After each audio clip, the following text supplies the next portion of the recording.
কটকটির মতোই তাহলে সবাইকে জিজ্ঞেস করি, কেমন আছেন সবাই? আরো জোরে কেমন আছেন সবাই? এইবার মনে হচ্ছে আমরা সবাই ভালো আছি। আপনাদের সকলকে নমস্কার জানাই। আসসালামু আলাইকুম। সবার খবর ভালো তো? ব্যাস, আপনারা ভালো থাকলেই আমরা সবাই ভালো থাকবো। দাঁড়ান একটু ঘুরে ঘুরে কথা বলি, সবাইকেই তো দেখতে হবে, তাই না? বলুন, কিরণমালা দেখা হচ্ছে? রাক্ষসী রানী কটকটিকে কেমন লাগছে? ভালো লাগছে? আচ্ছা আমাকে বলুন, এই যে কটকটি, যতবার আপনারা টিভিতে কটকটিকে দেখেন ততবারই তো মনে মনে বলেন, এই শয়তানিটা আবার এসছে, কবে যে মরবে রাক্ষসীটা? কি বলেন কিনা?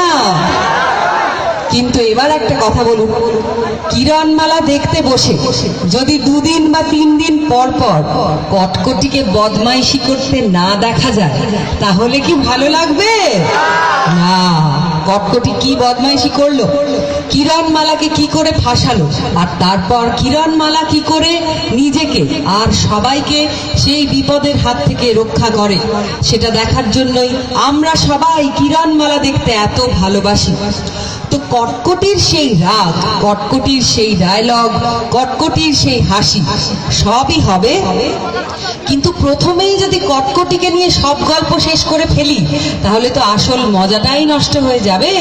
তো আমরা এক কাজ করি, একটু পরে আমরা কিরণমালায় ফিরে আসি, আর আমার চিরশত্রু শুভ শক্তির প্রতীক আপনাদের সকলের প্রিয় কিরণমালা, সেও তো এসেছে, সেও অপেক্ষা করছে এই একই মঞ্চে উঠবে বলে। কিন্তু তার আগে আমি একটু বদমাইশি করেই নি, তাই না? কারণ সে এলে তো আবার আমাকে উড়ন ঝুড়ি করে পালিয়ে যেতে হবে। তো যাই হোক, কটকটির গল্পে আবার পরে ফিরবো। প্রথমেই যখন এই বাংলাদেশে আপনাদের একটা খবর জানাতেই হবে, আমার আজ বাংলাদেশে এই প্রথম অনুষ্ঠান। অনেক অনেক ধন্যবাদ। আর পৌঁছানোর পর থেকে প্রত্যেক মুহূর্তে এত ভালোবাসা, এত সম্মান, এত আন্তরিকতা আমরা পেয়েছি যে আজকের দিনটা আমাদের সকলের মনে চিরস্মরণীয় হয়ে থাকবে। এবং আমি ঠাকুরের কাছে এটাই চাই যে বারবার যেন আপনাদের ভালোবাসার টানে এইভাবেই আমরা আপনাদের কাছাকাছি এই মঞ্চে এসে উপস্থিত হতে পারি। অনেক অনেক ধন্যবাদ। তো কিরণমালার আগে আমি স্টার জলসায় একটি ধারাবাহিকে অভিনয় করেছি। সেই ধারাবাহিকের নাম ছিল বেহুলা। আপনারা কি বেহুলা দেখতেন? তো সেই বেহুলায় আমি মা মনসার চরিত্রে অভিনয় করার সুযোগ পেয়েছিলাম। তো আজ আমি আমার অনুষ্ঠান মা মনসার একটি ডায়লগ দিয়ে শুরু করতে চাইব। আমার মিউজিশিয়ান বন্ধুদের অনুরোধ করব, ঝড় বৃষ্টি বাজ পড়ছে এরকম একটা মিউজিক বাজাতে। চাঁদ সদাগরের সপ্তডিঙা ডুবতে বসেছিল, ঠিক এই সময় তুমুল ঝড় বৃষ্টি সৃষ্টি করেছিলেন মা মনসা। আর তিনি চাঁদকে বলেছিলেন যে, চাঁদ তুমি যদি একটিবার আমার পুজো করো তাহলে আমি তোমাকে তোমার সবকিছু ফিরিয়ে দেব। কিন্তু আমরা জানি যে চাঁদ তার পুজো করেনি এবং সেই জন্য তাকে অশেষ দুর্গতির সম্মুখীন হতে হয়েছিল। তবুও একবার শেষবারের মতো তিনি চাঁদকে দেখা দিয়েছিলেন। কি বলেছিলেন আমি সেটাই শোনাচ্ছি, আশা করি ভালো লাগবে।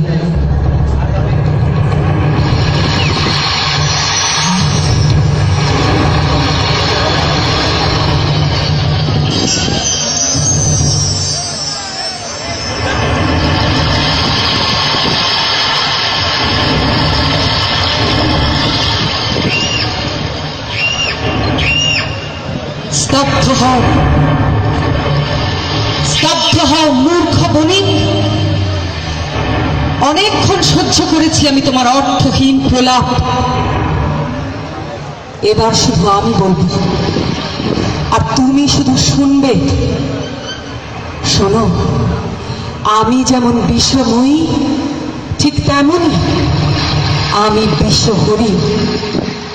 আমি যদি চাই, নিমেষের মধ্যে থেমে যাবে এই ঝড়, এই বৃষ্টি,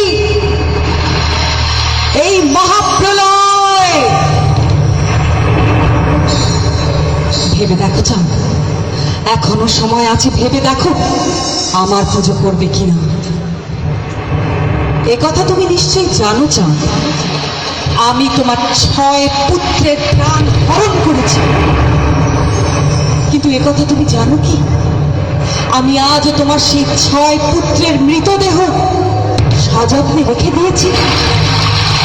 হ্যাঁ চান, তারা সবাই চেয়ে রয়েছে তোমার মুখের দিকে, তারা সবাই অপেক্ষা করছে তোমার সুমতির জন্য।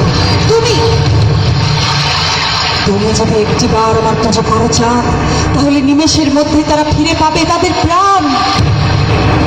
ভেবে দেখো চান, নিমেষের মধ্যে তুমি ফিরে পাবে তোমার 6 মৃত পুত্রকে। মুছে যাবে তোমার সমকার চোখের জল, তোমার সংসার ভরে উঠবে সুখ, শান্তি, আনন্দে। এখনো সময় আছে চান, বলো আমার পুজো করবে কিনা, দেবীর আসনে আমাকে বসাবে কিনা। বলো বলো বলো।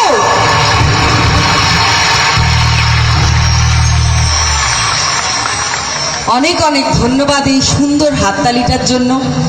এই হাততালিটা শুনবো বলে আমরা একদম মুখিয়ে থাকি, অধীর আগ্রহে থাকি, কারণ আমরা যে কাজটা করি সেই কাজের মাধ্যমে আপনাদের প্রত্যেকের বাড়িতে গিয়ে রোজ সন্ধেবেলা হয়তো আপনাদের সঙ্গে দেখা হয়, কিন্তু আসলে মুখোমুখি তো দেখা হয় না, তাই বোঝা যায় না আসলে আপনারা আমাদের কতটা পছন্দ করছেন, আমাদের কাজ আপনাদের কতটা ভালো লাগছে। আসলে আপনারাই আমাদের সব থেকে বড় বন্ধু, আপনারা ছাড়া আমাদের কোনোই অস্তিত্ব নেই। কিন্তু এই যে একটা দারুণ হাততালি আপনারা দিলেন, তাতে বিপদ কিন্তু আপনাদেরই হলো। কেন বলুন তো? আমি ভেবেছিলাম বেহুলা থেকে একটা ডায়লগ বলবো, একটু গল্প টল্প করে কটকটির একটা ডায়লগ বলে বিদায় নেব, কিন্তু না, এই যে দারুণ হাততালিটা আপনারা দিলেন আর আমার মিউজিশিয়ান বন্ধুরা যখন আছেন, আমার প্রচুর সাহস বেড়ে গেছে। আর আমি ঠিক করেছি যে যতই বেসুরো হোক, গান তো একটু আপনাদের শোনাবই। কিন্তু ধন্যবাদ, আগে কথাটা শুনুন। দেখুন, আমি তো গায়িকা নই, সেটা আপনারা জানেন। তো আমি যদি গান ধরি তাহলে কি হবে? একটু বেসুরো হতে পারে, একটু বেতালা হতে পারে, কিন্তু গান যেমনই হোক না কেন, গান যখন শেষ হবে সবাই মিলে কিন্তু খুব জোরে একটা হাততালি দিতেই হবে। কি পাবো তো? বেশ, এই হ্যাঁ থেকেও জোরে কিন্তু হাততালিটা চাই। চলুন আপনাদের একটা বাংলা গান প্রথমে শোনাই।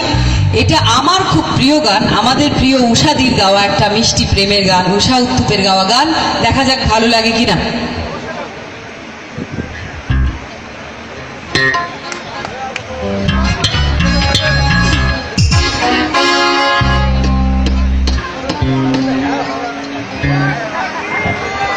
কে রে আমাকে কটকটি বলে ডাকছে?